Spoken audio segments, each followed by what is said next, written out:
A very warm good morning to you from South Africa. Now, what came out of Kenyan President Uhuru Kenyatta as well as Dr. Nkosazana Dlamini-Zuma during their press conference?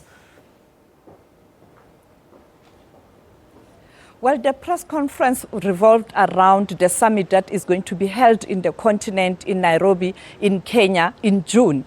It is Japan which will visit the continent with a strong entourage of business and also politicians to talk to African leaders about investment and trade and also political issues. Earlier on, President Uhuru Kenyatta and, of course, the chair of the African Union, Dr. Nkosazana Dlamini-Zuma, held a media briefing where they outlined the purpose of this conference. Let's take a listen. Indeed, it is our desire for the TCAD process to align itself to Africa's vision and aspirations as encapsulated in our Agenda 2063. Your Excellency, ladies and gentlemen, the next TCAD should be even bolder in order to support transformation of the structures of our economies to create jobs for our youth, allow for more inclusiveness, and support sufficient production for all. The next TCAD should also enhance science, technology, and ICT capacities, including the innovations in order to tap into the potentials embedded in our young people. In conclusion, we are optimistic that the next TCAD will boost the existing dialogue among the TCAD partners that embraces the principle of ownership for sustainability. My government has rolled out the TCAD 6 preparations with a view to ensuring success, and we shall be consulting and engaging all relevant stakeholders along the way. Finally, I am very proud to officially announce that TCAD 6 will be held in Nairobi, Kenya, on the 27th and 28th of August 2016.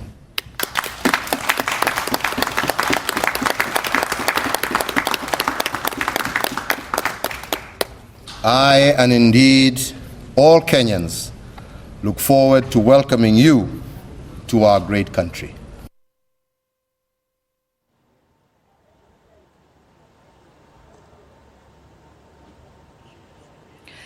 The other media conference we attended was a Ban Ki-moon media conference where he spoke about issues around the continent.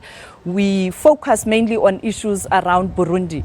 The UN boss indicated that he is optimistic that the African leaders will find a solution to the Burundi crisis. He raised concerns that there's continued violence in that country. Let's take a listen. Appreciate and commend the leadership of East African community and African Union as a whole for their diplomatic consistent efforts to bring peace and stability in Burundi. Unfortunately, the situation in Burundi has been deteriorating. Many people have been killed, and almost every day we see such kind of violence taking place. And there have been many people, I think at least 1 million people who have been displaced or refugees in neighboring countries. So therefore, this security situation and political instability and humanitarian crisis has been deteriorating. United Nations has been always urging particularly Burundian political leaders, including President Nkurunziza, to engage in inclusive dialogue, listening carefully what the concerns and aspirations of Burundian people are. That was the Secretary General of the UN, Ban Ki-moon, talking about the situation in Burundi. Clearly, the deployment of troops in Burundi is not going to happen now. But later today, we expect the AU chair, Dr. Nkosazana Dlamini-Zuma, to host a lunch where she is going to honor all people who contributed in fighting Ebola crisis in the continent. Back to you in the studio. All right. Well, Sophie, before we let you go, I just want to ask you one last question, especially regard, terrorism that we have seen within the continent, issues around Boko Haram in Nigeria, Shabaab in parts of Kenya. Has the UN as well as the AU during the summit come to some sort of discussions and, conclusions on how they will tackle the issue of terrorism in the continent?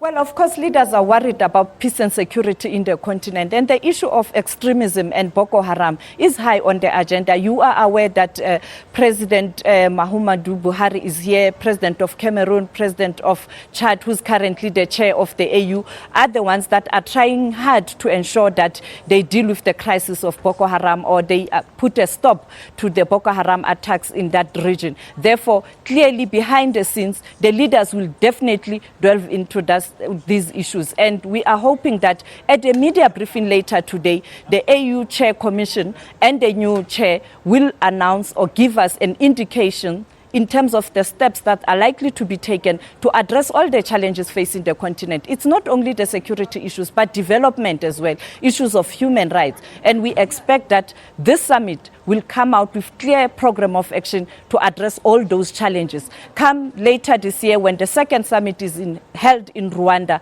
we expect them to give us a feedback in terms of implementation on the blueprint they have currently of 2063 of silencing the gun, but also developing this continent. Thank you so much. That was our foreign editor, Sophie Mokoena, who is in Addis Ababa, in Ethiopia, of course, as the 26th session of the AU summit wraps up today. But let's move on now to